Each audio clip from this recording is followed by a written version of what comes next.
તો નમસ્કાર મિત્રો બધાને મારા જય માતાજી જય શ્રી કૃષ્ણ। તો આજે આપણે કઈ બાજુ જવાના છીએ કવર ફોટો જોઈને તમને ખબર તો પડી જ ગઈ છે।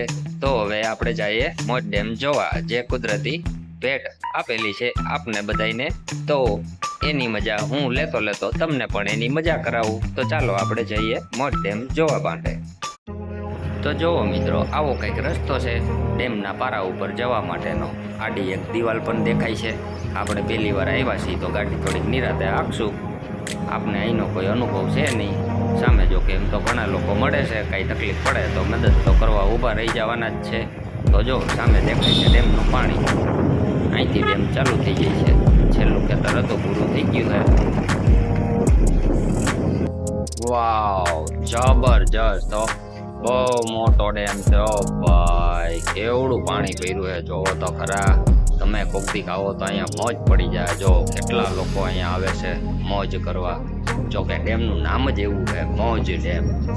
અને સુરત દાદાએ હવે આથમવાની તૈયારી છે, તો એના દ્રશ્ય તમને બતાવું। એકદમ લીલું છમ છે, અંધારું થવાની તૈયારી છે। આ છે મોજ નદી અને આ છે ડેમના પાટિયા। ચદ્દર વાળો ડેમ, હો ભાઈ, ગજબ ચદ્દર પડે છે। અને નદી તો જો કેવડી ઊંડી, ભેખડું છે નીચે, ગજબ નજારો છે। કોક આવો તો તમે પણ એવી મોજ માણજો। જો આવી કંઈક ચદ્દર છે અહીંયા, આવો કંઈક ડેમની ઉપરનો નજારો છે। વાહ ભાઈ વાહ, હું ચદ્દર પડે છે, એમ થાય કે જોઈએ જ રાખી, જોઈએ જ રાખી। વાહ વાહ વાહ।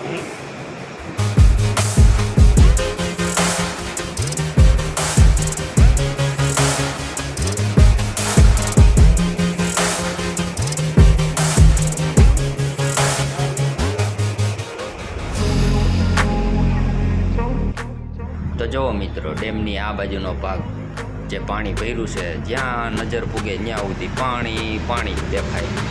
અને આ બાજુ લોકો બેઠા છે, નાસ્તા પાણી કરે છે, બહુ મોજ માણે છે। તમે પણ ક્યારેક આવજો, અને વિડીયો ગમ્યો હોય તો લાઈક, શેર અને સબસ્ક્રાઈબ જરૂર કરી દેજો આગળના બ્લોગમાં મળવા માટે થઈ। તેમાં આપણે દર્શન કરીશું જટાશંકર મહાદેવના, અને જંગલના પણ દ્રશ્યો તમને ઘણા બધા જોવા મળશે। વિડીયોમાં બહુ મજા આવશે।